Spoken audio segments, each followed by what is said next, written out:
Assalamualaikum warahmatullahi wabarakatuh. Innal hamdalillah nahmaduhu wa nasta'inuhu wa nastaghfiruh wa natubu ilaihi wa na'udzu billahi min shururi anfusina wa min sayyiati a'malina. Man yahdihillahu fala mudhillalah wa man yudhlilhu fala hadiyalah. Asyhadu an la ilaha illallah wahdahu la syarikalah wa asyhadu anna Muhammadan abduhu wa rasuluhu la nabiyya wa la rasula ba'da. Amma ba'd. Allahumma inna nas'aluka ilman nafi'a wa rizqan thayyiba wa amalan mutaqabbala. Alhamdulillah, anak-anak yang semoga Allah Subhanahu wa taala memberkahi. Kita lanjutkan materi kita, pelajaran akidah kelas 5.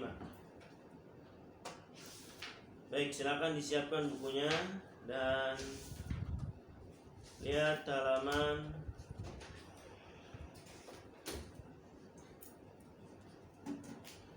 39. Ya, halaman 39.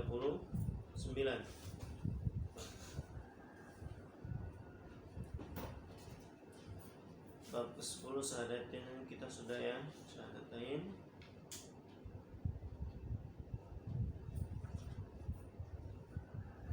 Baik, saya ulangi sedikit tentang syahadatain. Ya, syahadatain artinya dua kalimat syahadat. Ya, dua kalimat syahadat, karena syahadat kita ada dua, asyhadu an la ilaha illallah, dan yang kedua asyhadu anna Muhammadan abduhu wa rasuluhu. Dan ini adalah kewajiban yang paling utama, pelajaran terpenting dari semua pelajaran yang ada di muka bumi ini. Pelajaran tentang tauhid, pelajaran tentang kalimat la ilaha illallah, ya. Dan di sana ada rukun-rukunnya, ada maknanya, ya. Maknanya adalah la ma'buda bihaqqin illallah.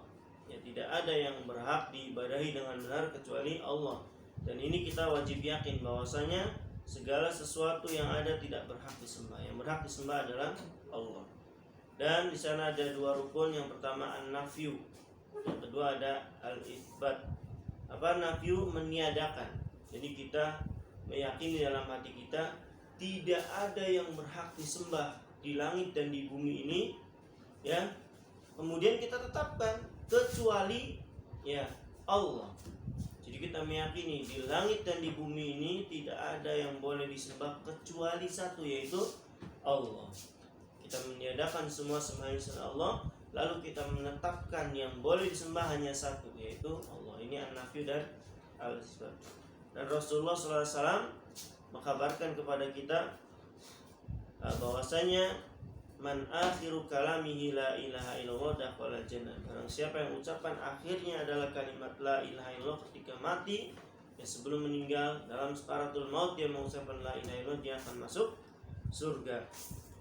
Ya, bahkan Rasulullah SAW pernah bersabda dalam riwayat Muslim, ya, man mata wa huwa ya'lamu annahu la ilaha illallah dakhala jannah. Ya, barang siapa yang meninggal dan dia mengetahui tidak ada yang berhak diibadahi dengan benar kecuali Allah, maka dia masuk ke dalam surga. Baik. Sekarang tadi ada janji orang yang mengucapkan kalimat la ilaha illallah dia akan masuk ke dalam surga.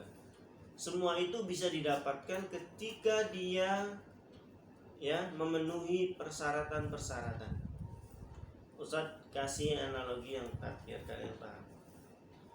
Pernah lihat kunci? Ya, pernah lihat kunci? Insya Allah pernah semua. Di kunci itu ada gerigi-geriginya, ya, ada gerigi-geriginya, yang lancip-lancipnya, atau ada cekungan, ya, ada juga tonjolan sedikit. Ya, pernah lihat kunci ada gerigi-geriginya. Kunci ini kalau tidak ada gerigi-geriginya, bisa nggak dia untuk membuka pintu? Jawabannya nggak bisa. Jadi cuma polos, bentuknya polos, bisa tidak untuk membuka pintu? Jawabannya enggak. Ya, harus ada gerigi-geriginya, harus ada tonjolan-tonjolan, harus ada guratan-guratan, harus ada cekungan sesuai dengan pintunya. Ya, anak kunci ini nggak bisa membuka pintu itu kecuali dengan gerigi. Sama, ya. Surga mempunyai pintu. Ya. Kunci surga adalah kalimat la ilaha illallah. Kalian kalau masuk surga berarti harus punya kalimat la ilaha illallah. Kalimat la ilaha illallah juga punya syarat. Tadi kunci surga adalah la ilaha illallah. Setiap kunci punya gerigi. Nah, kalimat la ilaha illallah pun punya gerigi.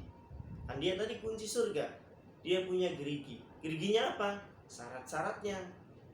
Ingat, walaupun kalian sudah membaca syahadat tapi tidak memenuhi persyaratan atau geriginya nggak ada, ya geriginya sudah rusak, maka kalian tidak bisa membuka surga. Ya, apa itu syarat-syaratnya? Ada di pelajaran ke-11. Syaratnya ada 7. Dan ini harus kalian hafal. Syaratnya harus ada 7. Ya, geriginya ada 7. Yang pertama al-ilmu. Ya, yang pertama ilmu. Apa itu al-ilmu?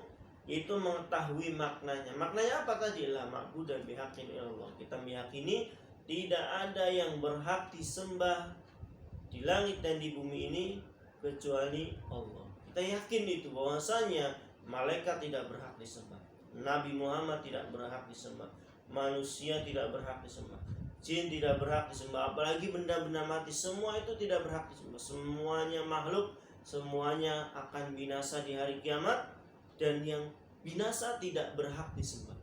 Yang semua tadi Ustaz sebutkan itu tidak bisa menghidupkan, tidak bisa menciptakan, tidak bisa mematikan, ya.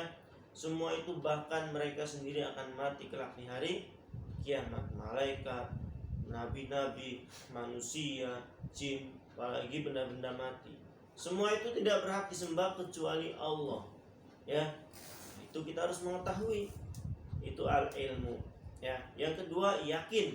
Kita yakin dengan kalimat la ilaha illallah, yakin bahwasanya memang tidak ada yang berhak disembah kecuali Allah Subhanahu wa taala. Ya. Yang ketiga, qabul, menerima. Ya. Menerima apa? Menerima bahwasanya tidak ada yang berhak disembah dan diibadahi di langit dan di bumi kecuali Allah. Kita menerimanya, jangan melawan. Nggak bisa, si ini berhak. Enggak. Ya.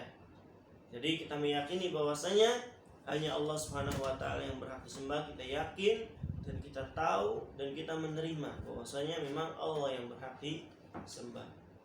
Bukan dipaksa. Ya, ada orang yang menyembah Allah dipaksa. Kalau enggak, misalkan diancam akan dibunuh, berarti dia mengucapkan kalimat la ilahnya karena dipaksa, bukan menerima dari hatinya, ya, tapi karena dipaksa. Al-inqiyad. Apa itu al-inqiyad? Yang keempat, tunduk terhadap semua tuntutan yang dikandung dalam kalimat ini. Dalam kalimat ini menuntut kita untuk meninggalkan semua sesembahan selain Allah. Ya.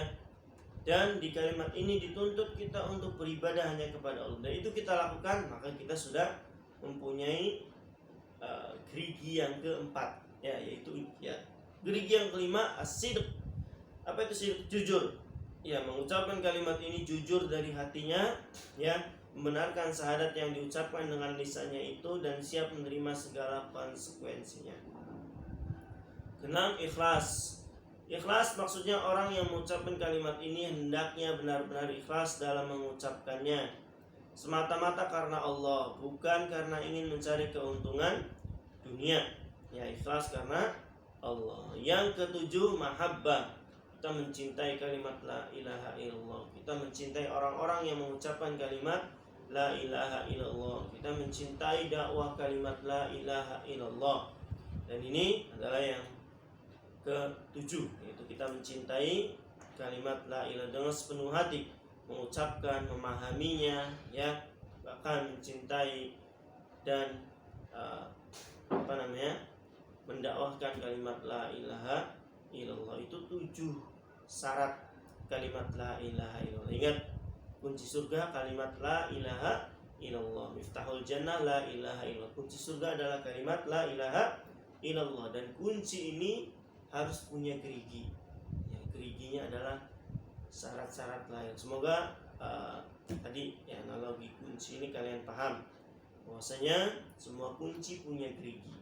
Sama, kalimat la ilaha illallah pun bisa berfungsi dengan baik jika memenuhi syarat-syaratnya. Syaratnya tadi ada 7. Ya. Baik. Nanti syaratnya kalian hafalkan. Dan di store ke Ustaz. Evaluasinya dikerjakan tapi nggak usah dikirim deh. Ya, dikirim ke Ustaz nggak usah. Yang dikirim ke Ustadz adalah hafalan. Ada di rangkuman halaman 40 tuh, ada syaratnya ilmu, yakin, inqiyad, qabul, sidik, ikhlas, mahabbah. Itu yang nanti direkam dan dikirim ke Ustaz. Baik, semoga kalian paham.